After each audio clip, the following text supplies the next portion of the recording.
the co-founder of the Monkey Cage, which is a very interesting, publication on the Washington Post on where it's combined the researchers and the journalists on research on data and its influence to the politics. To what extent the big data, the data today, influence the politics? To the extent that governments are making more and more data publicly available and transparent and available to be scraped off the internet by researchers. This is a tremendous opportunity for journalists. That this is a whole new subject of ways in which journalists, I think, can learn about things that the state is doing in ways that were never possible before. So one of the big questions people have been interested in the last few months in particular is the role of this kind of, how is social media impacting elections and how are big data impacting elections? And I think we want to think about this in a kind of few different ways. One of the big ideas of social media is that social media allows candidates to communicate directly with the public without being intermediated by journalists, without having to go through the mass media, without having to get someone to cover you, that you can tweet or post on your Facebook page.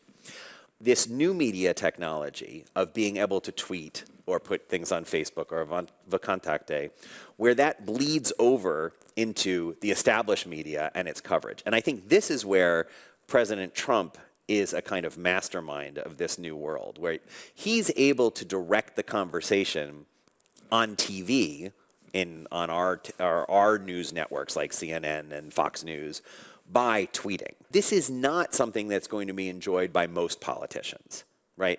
This is something that is probably limited to presidential candidates, and it may even be limited to particular types of presidential candidates. Part of why Trump's tweets attract so much attention is that they're sort of outside the bounds of normalcy. This is not what you expect from a politician. And I think it's going to be very interesting to watch in the next year, 2 years, 3 years, as other politicians try to help structure the media conversation by using social media in this way, whether other politicians will be as successful as he is if they are not willing to sort of embrace the way that he has chosen to sort of use this media in a kind of almost shocking way to say things that people wouldn't have expected from a presidential candidate. The incredible power of Facebook is that if you know from your own campaign research that white 40 to 50-year-old voters in Wisconsin and Michigan and Ohio are particularly concerned about trade deals, you can go to Facebook and say, I want to run ads that reach white 40 to 50-year-old voters in Michigan, Wisconsin, and Ohio, and I want them to talk, this is the ad, this is the very specific ad I want to run that will appear on the Facebook feeds. And when you combine that with the sort of huge big data sources that are out there that allow campaigns and marketers to learn about preferences of citizens, I think it allows for this kind of sneaky feeling that you're being targeted with exactly what's important to you. What we always see is this idea that the politicians more and more targets not really trying to get the people with whom they disagree or with people who disagree with them, but rather motivating those who are anyway would agree with them. Do you run your campaign so that you try to turn out the base, you try to get voters who are your supporters but make sure they go and vote? Or do you try to convince the wavering voters that they should vote for you? And this has always been a challenge because there are different messages. The things that appeal to your base may not appeal to the voters in between, and the voters that you're trying to capture in the middle, especially if you're trying to capture supporters of the other parties, may not appeal to your base. What social media allows you to do, or anything that does these kind of micro-targeting of advertisements, is that whereas previously you had to, if you ran a television ad that everyone's got to see, you've got to balance between these two things. If I'm going to target ads on social media that I know are only going to my base, I can make them much more designed to the base. So to the extent that you would think, and this may or may not be the case, that what the base wants to see is stuff that is more polarizing, that is more negative about the party. It allows you to deliver those messages to your base without subsequently, or hopefully from the politician's point of view, without contaminating those wavering voters that you're trying to win over with a message that they might not like. It's about the polarization of the society and this idea of us living in the bubbles. Right. And it's a very popular talk today that we are living in the bubbles, where there is a question, maybe we used to live in the bubbles, we just didn't know about that. So on the one hand, there is a lot of evidence that social media allows you to find like-minded people. So if you're the most, extreme person in your village, right, and previously you had, views that were far off the mainstream, previously you might think, well, nobody shares my views. Social media allows you to find lots of other people who can share your views. And this is for good and for bad, right? Like you can think you might be, and this is the same sort of thing that has allowed, well, we don't have to put any normative in. If you have a view that's not shared by a lot of people in your community, previously you would not be able to find people who shared that view. Now social media allows you to find people. And you can build your own communities online where you share that information, and ultimately you can coordinate with people in those communities to be political actors in a way that you probably couldn't have.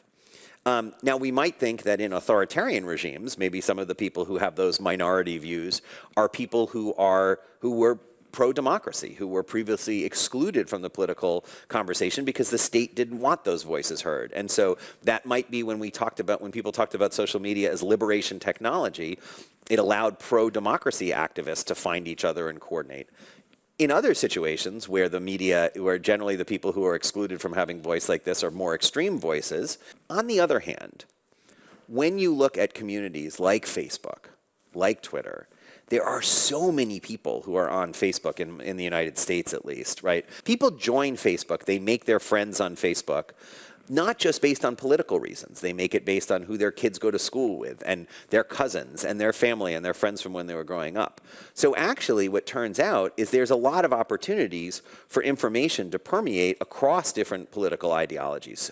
Now, that, in turn, can actually, if you're concerned about this sort of topic of fake news or misinformation, that can actually make things more likely to spread across grower things because it's not so, these internet bubbles are not so hermetically sealed from each other. The hacking of the campaign and using these kind of tools and the skills to have the influence on the political process. As well, of course, it's a different story, but there was this recent the great article in The Guardian, about the companies like the Cambridge Analytics, where really this data is used by the political campaigners with a very clear message, and there are all things they can use, hacking, paid commercials, defamation campaign, trolls, bots, so there are a lot of other opportunities. So can we really speak about the dark side of that and what we really know? This idea of trying to break into other campaigns' email accounts, it's illegal and it's new because this is sort of different, right? You're breaking into electronic communications. And we need to think about it. But we also have to be aware of this sort of history of this kind of political competition. So conceptually, the idea that you're trying to smear your opponent and you're not just having a civil discussion about the issues, but you're also trying to dig up dirt on your opponent. This has been going on for a long time. But there are some things that are very different about it in the electronic era. What are also the new tools, if you speak about the trolls, bot, defamation campaign? And really, do we know about the particular, companies which are really doing that?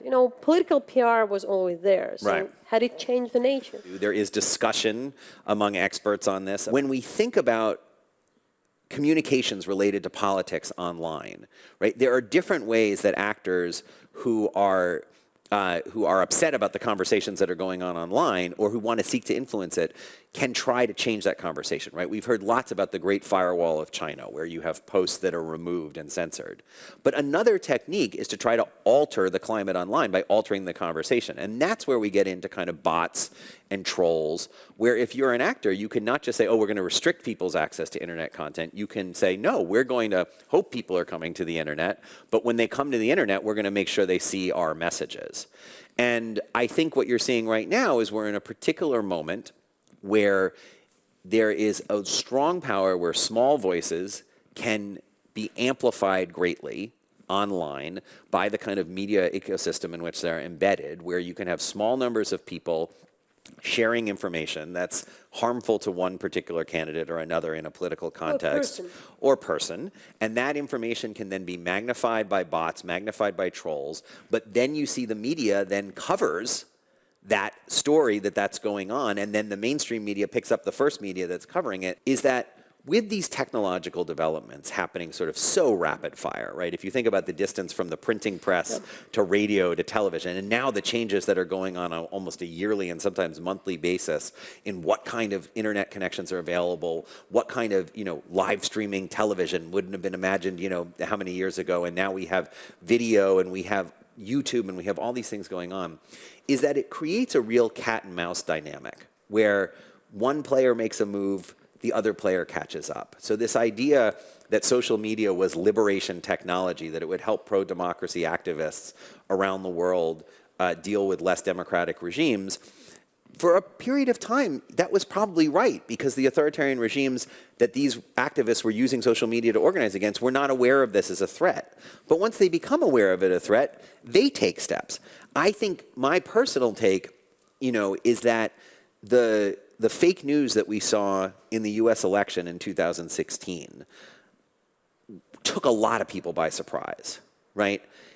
It won't take a lot of people by surprise the next time it comes. It already didn't. I think you saw it took fewer people by surprise in the French elections when this happened, right? So you sometimes get with social media and with these changing interactions between technology and politics, these particular moments where one side or the other has an advantage. But now you've got all the platforms working on ways to eliminate fake news, putting up barriers that are out there. You have campaigns that are aware of these as potential problems and can strategize about how they might deal with them.